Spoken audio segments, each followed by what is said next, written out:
নমস্কার বন্ধুরা, পঞ্চব্যঞ্জন হেসেলে সবাইকে স্বাগত। আজ একটা পুরনো দিনের রেসিপি নিয়ে এসেছি। আজকে করছি রাঙা আলুর মিষ্টি, বা বলতে পারো রাঙা আলুর ছানা বড়া। তো তার জন্য রাঙা আলু, ছানা, চাছি এগুলোই নিয়ে নিয়েছি। রাঙা আলুটাকে সেদ্ধ করে নেওয়া আছে, এবার খোসাটাকে ছাড়িয়ে নিচ্ছি। আর সুন্দরভাবে কিন্তু জল ঝরিয়ে রাখা আছে, মানে এই সময় কিন্তু জলটা যেন না থাকে সেটাই চেষ্টা করতে হবে, যে জলটাকে অনেকক্ষণ থেকে ঝরিয়ে একদম শুকনো মতন করে রাখতে হবে। তো এভাবে আমি রাঙা আলুর সব খোসাগুলোকে, বাকিগুলোকেও ছাড়িয়ে নেব। আর ততক্ষণে আর একটা কাজ করতে বসিয়ে দেব, সেটা হচ্ছে যে মিষ্টিটা যে শিরাতে ডোবাবো সেই শিরাটা তৈরি করতে দিয়ে দেবো। তো এদিকে 1 কাপ জল দিয়ে দিচ্ছি, আর জলের সঙ্গে দিয়ে দিচ্ছি 1 কাপ চিনি। আর এখানে কিন্তু কাপের পরিমাণটা কিন্তু একটু বড় সাইজের কাপ নিয়েছি। আর এবার আরেকটু জল দেব, কারণ এই মিষ্টির ক্ষেত্রে কিন্তু শিরাটা কিন্তু একদম পাতলা শিরা হবে। না হলে লাস্ট পর্যন্ত দেখা যাবে যে শিরাতে জলই থাকলো না, মানে রসটাই থাকলো না, সবই কিন্তু টেনে নেবে। আর যখন এরকম একটু ফুটে উঠবে, সেই সময় দিয়ে দেবো আমরা হচ্ছে এলাচের গুঁড়ো। তো চলো এবার মিষ্টির জন্য যে খামিরটা তৈরি করতে হবে সেটা তৈরি করে নিই। তো এখানে আমি প্রথমে নিয়ে নিচ্ছি ছানা। এখানে হাফ বাটি মতন আমি ছানা ব্যবহার করেছি। তো এখানে ছানাটা ব্যবহার করেছি এই কারণে, মিষ্টিটাকে বেশ সুন্দর ফাঁপা ফাঁপা করার জন্য। এখানে কিন্তু আমি বেকিং পাউডারের ব্যবহার করছি না। আর এই যে বললাম আগেই, প্রথমেই শুরুতেই বলেছি যে অনেক পুরনো একটা রেসিপি, মানে এটা আমার দিদার হাতের রেসিপি। দিদাকে দেখার সৌভাগ্য হয়নি, কিন্তু দিদার হাতের এই রেসিপিটা কিন্তু আমার ভীষণভাবে মন কাড়ে। তো এর সঙ্গে একটু চিনি দিয়ে দিলাম, দেখতেই পেলে চিনিটা দিলাম, যে ছানাটাকে খুব স্মুথ ভাবটা নিয়ে আসার জন্য। না হলে অনেকক্ষণ সময় লাগবে মাখতে গেলে। তো আগেকার দিনে কিন্তু এত বেকিং পাউডারের ব্যবহার ছিল না ঘরে ঘরে। তো তার ফলে কিন্তু তারা কিন্তু এরকম ছানা, চাছি এগুলোর মাধ্যমেই কিন্তু তারা ভেতরটাকে নরম করতো। তো এবার দেখো এখানে ছানাটা আমার একদম স্মুথ হয়ে যাওয়ার পরে আমি রাঙা আলুটাকে ব্যবহার করছি। আর ছানাটাও কিন্তু একদম জল ঝরানো ছিল, দেখতেই পেলে একদম ঝুরঝুরে ছিল। তো এইভাবে করলে তোমার ময়দাটার পরিমাণটা অনেক কম লাগবে, এবং ভেতরটাও কিন্তু খুব সুন্দর ভাপা হবে। তো এবার রাঙা আলুগুলোকেও চেষ্টা করতে হবে ভিতরে যাতে কোনো দানা না থাকে, ঠিক সেইভাবে মাখার। আবারও আমরা রাঙা আলুটাকে দিয়েও একবার মেখে নেব, এবং এই যে বারবার মাখা হবে, এইটার ফলেই কিন্তু ভেতরে ফাঁপা ভাবটা কিন্তু খুব সুন্দরভাবে আসবে। তো এবার আমরা বাকি আরও কিছু উপকরণ এবার অ্যাড করে দেব। সেটা হচ্ছে গুঁড়ো দুধ। গুঁড়ো দুধটা কিন্তু আমার মানে অ্যাড করা, এটা আমার দিদা অ্যাড করতেন না, এটা শুধু স্বাদের জন্যই দেওয়া।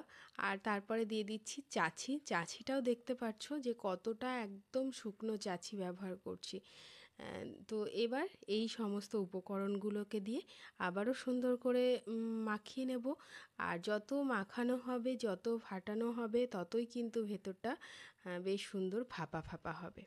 এইভাবে একবার হলেও বন্ধুরা বাড়িতে একবার করে দেখো। এইভাবে করলে এত সুন্দর মিষ্টির স্বাদ আসবে যে কেনা মিষ্টি কিন্তু খেতে একেবারে ভুলেই যাবে। ভাববে যে প্রত্যেক বছর এই রাঙা আলু দিয়েই মিষ্টি বানিয়ে সারা বছর ধরে খাবো, এরকম মনে হবে। মিষ্টির স্বাদটা এত সুন্দর আসবে। তো এরপরে যেটুকু আমার ময়দার প্রয়োজন হবে ঠিক সেইটুকুই ময়দা দেব, তার বেশি ময়দা দেব না। ময়দার পরিমাণ যত কম দেবে ততই কিন্তু মিষ্টিটা সুস্বাদু হবে এবং ভেতরটা ফাঁপা থাকবে। ময়দা যত বেড়ে যাবে তত কিন্তু তোমার বেকিং পাউডারের ব্যবহারের জন্য প্রয়োজন হবে। এদিকে দেখো আমার কিন্তু শিরাটাও তৈরি হয়ে গেছে।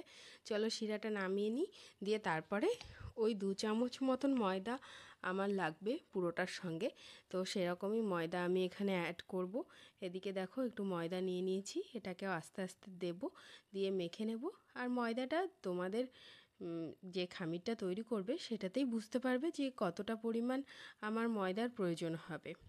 তো এইভাবে মেখে 10 মিনিট আমরা রেস্টে রেখে দেব। তাতে কি হবে, এই যে উপকরণগুলো সবগুলো একসঙ্গে যে মাখালাম রাঙা আলুর এটা, সেটা একটু টাইট ভাব চলে আসবে। আর তারপরে হাতে একটুখানি তেল মাখিয়ে, একটু নরম গোছের থাকবে তো, একটু তেল মাখিয়ে নিয়ে তারপরে আমরা এরকমভাবে গোল গোল করে বানিয়ে নেব ছানা বড়ার মতন, বা তোমরা চাইলে কিন্তু আমার মতন এরকম ল্যাংচাও বানিয়ে নিতে পারো। আমি কিন্তু সময় সময় এটা দিয়ে ল্যাংচাও তৈরি করি। তো এইভাবে বাকি মিষ্টিগুলো এইভাবে গড়তে থাকবো। এরকম ছোট ছোট করে বলের মতন তৈরি করে নিয়ে বেশ সুন্দর করে গোল তৈরি করে নিলেই কিন্তু হয়ে গেল। আজকে কিন্তু আমি একদম ছানা বড়ার মতনই শেপটা দেব, ল্যাংচার শেপ আজকে আমি দিচ্ছি না। তো এইভাবে এগুলো গড়তে থাকি, আর ততক্ষণে এদিকে কিন্তু আমি তেলটাও বসিয়ে দিয়েছি গরম হতে, কারণ তেল হতেও অনেকটা সময় লাগবে।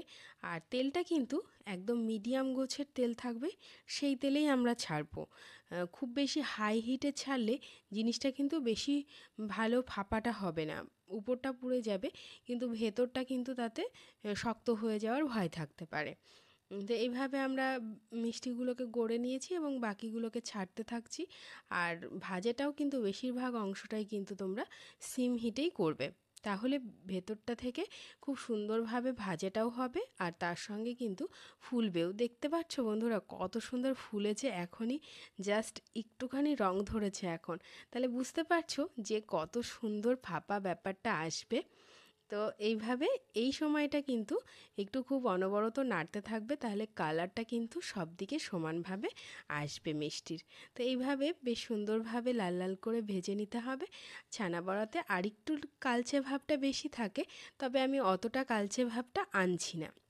মোটামুটি এরকমভাবেই এরকম যেই লালচে লালচে বেশ একটা গাঢ় লাল ভাপারটা চলে আসবে তখন আমরা তুলে ফেলছি। দেখো কতটা ফাঁপা হয়েছে, তোলার সময় বুঝতেই পারলে বন্ধুরা যে কতটা ফাঁপা বিষয় মানে ভিতরটা হয়েছে। তো এইভাবে ছানা দিয়ে আর চাছি দিয়ে একবার করে দেখো যে কত সুন্দর লাগে খেতে, টেস্টটাও কতটা সুন্দর হয়। তো এইভাবেই বাকিগুলো কিন্তু আমরা আবারও ভাজতে থাকবো আর রসের মধ্যে দিতে থাকবো। আর রসে দেওয়ার পরেও একটু নাড়িয়ে চাড়িয়ে নেব যাতে সবগুলোর মধ্যে সুন্দরভাবে রসটা ঢুকতে পারে। আবারও কতগুলো ছেড়ে দিলাম, আর এদিকে রসটাকেও একটুখানি ঢুকিয়ে দেওয়ার চেষ্টা করছি। এইভাবেই বাকি মিষ্টিগুলোও কিন্তু আমরা গড়বো এবং ভেজে নেব। তো আজকের ভিডিওটা কেমন লাগলো, অনেক দিনের পুরনো একটা রেসিপি তোমাদের সঙ্গে শেয়ার করলাম, শেয়ার করতে পেরে আমারও খুব ভালো লাগলো। তো তোমাদের কেমন লাগলো সেটা কিন্তু অবশ্যই কমেন্ট বক্সে জানিও, আর ভালো লাগলে লাইক শেয়ার কমেন্ট করতে ভুলো না। আর যারা নতুন এসেছো তারা সাবস্ক্রাইব করে পাশে থেকেও। দেখতে পাচ্ছ কত স্পঞ্জি হয়েছে, কত নরম হয়েছে। তো আজকের মতন এই ভিডিওটা এই পর্যন্তই, আবার খুব তাড়াতাড়ি নতুন রেসিপি নিয়ে তোমাদের সামনে হাজির হয়ে যাব। টাটা।